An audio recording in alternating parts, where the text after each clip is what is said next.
welcome to class 6. Today we start chapter number 1, primes, HCF and LCM. Today topic is prime numbers. A prime number is a number which has exactly two different factors, 1 and itself. ऐसे numbers जिनके सिर्फ और सिर्फ दो factors होते हैं, 1 and itself, वो हमारे पास हैं prime numbers. And the numbers those have more than two factors, these are called composite number. जो नंबर्स दो से ज़्यादा फैक्टर्स उनके होते हैं वो हमारे पास हैं कंपोजिट नंबर्स. प्राइम नंबर्स को समझने के लिए, उनको चेक आउट करने के लिए कि क्या वो उनके कौन कौन से फैक्टर्स हैं, उनको फाइंड आउट करने के लिए कि क्या वो प्राइम नंबर्स हैं या वो कंपोजिट नंबर्स हैं, उनको चेक करने के लिए हमें डिविजिबिलिटी रूल अप्लाई करने पड़ते हैं. इसके लिए मैं आज अपने फर्स्ट लेक्चर में रिवाइज कर देती हूँ कि सबसे पहले हमारे पास डिविजिबिलिटी रूल हमें एक दफ़ा रिवाइज कर लेते हैं ताकि हम इजीली कंपोजिट नंबर्स और प्राइम नंबर्स को फाइंड आउट कर सकें. सबसे पहला रूल हमारे पास है रूल फॉर टू के लिए डिविजिबिलिटी रूल है. If a unit part of a number is an even number, so it is divisible by 2.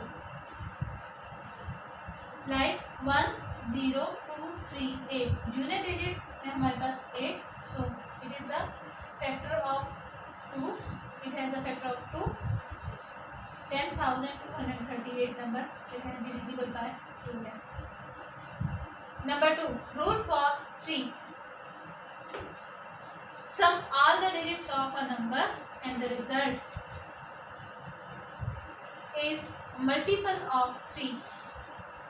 किसी भी नंबर के सारे डिजिट्स को हम ऐड करते हैं और जो रिजल्ट हमारे पास आता है वो रिजल्ट अगर 3 की टेबल में है या 3 उसका फैक्टर है तो हम कह सकते हैं कि वो पूरा नंबर जो है वो 3 से डिवाइड हो जाता है. लाइक 318, 318. इसके सारे डिजिट्स को हमने प्लस किया and the result will be equal to 12 which is also factor of 3. Next number 3, rule for 4. Same as it is जैसे 2 के लिए हमने लास्ट यूनिट डिजिट चेक किया था, इस नंबर 4 के लिए हम यूनिट के साथ साथ टेंस का भी डिजिट चेक करते हैं. मीन यूनिट और 10 डिजिट मिलके जो नंबर हमारे पास बना रहे हैं उसको हम चेक करते हैं. हमारे पास जो नंबर है 10,232 में टेंस और यूनिट का डिजिट जो है 32 है, हम इसको चेक करते हैं. ये 4 की टेबल में है, 4, 8 से 32. हम कहते हैं कि ये पूरा डिजिट, पूरा नंबर हमारे पास 4 की टेबल में है. 4 इस नंबर का फैक्टर है. Rule for 5. 5 का डिविजिबिलिटी रूल हमारे पास है. If a unit part of a number is 0 और 5. दो एग्जांपल्स यहाँ पे हमारे पास मौजूद हैं. किसी भी नंबर्स का यूनिट पार्ट हमारे पास अगर 0 है या 5 है तो वो नंबर हमारे पास 5 से डिवाइड हो जाएगा. Next rule for 6. कोई भी नंबर हमारे पास है, अगर उसका वो 2 से भी डिविजिबल है और 3 से भी डिविजिबल है, तो ऐसा नंबर जिसका फैक्टर 2 भी हो और 3 भी हो तो वो हमारे पास है, तो वो नंबर 6 से भी डिवाइड हो जाता है. सेम ये जैसे नंबर 318 है. इस नंबर पे जब हम 2 का डिविजिबिलिटी रूल चेक करेंगे तो लास्ट डिजिट अगर हमारे पास यूनिट डिजिट जो है इवन नंबर है 8, तो वो नंबर 2 से डिवाइड हो जाएगा. मीन 318 2 का फैक्टर इसमें इसका फैक्टर है. इसी तरह से अगर हम इनके सारे डिजिट्स को ऐड करते हैं तो वो हमारे पास डिविजिबल बाय 3 है, तो हम कह सकते हैं कि ये number 318 has a factor of 2 and 3 and also it has the factor of 6. Next है rule for 7. 7 का डिविजिबिलिटी रूल है कि जब हमारे पास कोई भी नंबर है, जितने भी उसमें मौजूद डिजिट्स हैं, उसमें हमने ये 2 स्टेप्स करने होते हैं। पहले स्टेप में हम क्या करते हैं कि उसका जो वंस का डिजिट है उसको हम रिमूव करते हैं। वंस का डिजिट रिमूव करते हैं और उसको हम 2 से मल्टीप्लाई कर देते हैं। सेकेंड स्टेप पे हमें जो हमारे पास यहाँ पे रिजल्ट आता है उसको 2 से मल्टीप्लाई करने के बाद इस रिजल्ट को हम अपना रिमेनिंग पार्ट, जो हमारे ओरिजिनल नंबर का रिमेनिंग पार्ट है, उसमें से हम माइनस कर देते हैं। जो नंबर आता है इसको फर्दर आगे हम यही स्टेप्स हम दोबारा से रिवाइज करते हैं और ये प्रोसीजर हम उस वक्त तक रिवाइज करते हैं जब तक हमारे पास एंड में आफ्टर सब्ट्रैक्शन जो रिजल्ट आता है वो हमारे पास 2 डिजिट नंबर ना बन जाए। लास्ट डिजिट यूनिट पार्ट हम इसका रिप्लेस करते हैं,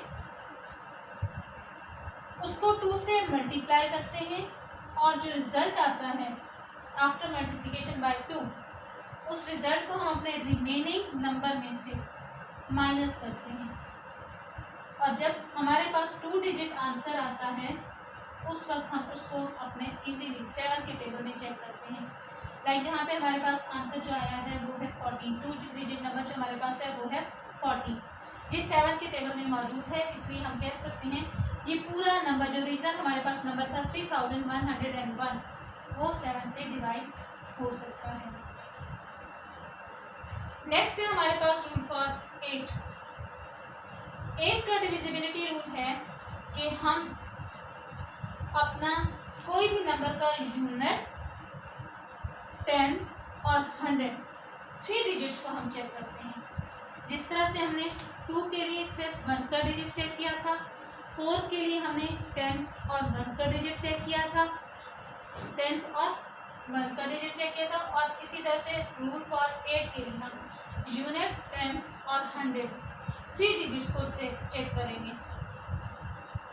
एक एग्जांपल यहाँ पे मौजूद है 509816, ये 6 डिजिट का मैंने यहाँ पे एक नंबर लिखा है 5,09,816। इसका यूनिट, टेंस और 100 मिलके हमारे पास नंबर बना रहे हैं 816। ये नंबर आप चेक करें, अगर 8 से डिवाइड हो जाए तो ये हम कह सकते हैं कि ये पूरा नंबर 8 से डिवाइड हो जाएगा। नेक्स्ट है रूल फॉर 9। 9 का divisibility rule same as it is है जिस तरह से हमने रूल फॉर 3 चेक किया था कि किसी भी नंबर्स के सारे डिजिट्स को हम ऐड करते हैं और उनका रिजल्ट, उनका सम अगर वो 9 से डिवाइड हो जाएगा तो हम कह सकते हैं वो पूरा नंबर 9 से डिवाइड हो जाएगा। लाइक हमारे पास नंबर मौजूद है यहाँ पे एग्जाम्पल में 3213 मीन 3230। इस नंबर के सारे डिजिट को मैंने यहाँ पे प्लस किया है। 3 + 2 5 + 1 6 6 + 3 9 9 के टेबल में मौजूद है, इसलिए हम कह सकते हैं ये पूरा नंबर हमारे पास 9 से डिवाइड हो जाएगा। नेक्स्ट हमारे पास है रूल फॉर 10। 10 का डिविजिबिलिटी रूल सेम हमारे है 5 के रूल की तरह। इस तरह से हमारे पास रूल फॉर 5 था कि उसका यूनिट पार्ट जो है या तो 0 हो या फिर 5 हो, तो हम वो 5 से डिवाइड हो जाएगा। लेकिन रूल फॉर 10 जो है वो हमारे पास है कि उसका यूनिट पार्ट सिर्फ और सिर्फ 0 होना चाहिए। सेम जैसे यहाँ 39,210 लास्ट डिजिट है 0, सो हम कह सकते हैं कि ये जो नंबर पूरा नंबर हमारे पास 10 से डिवाइड हो सकता है। Thank you.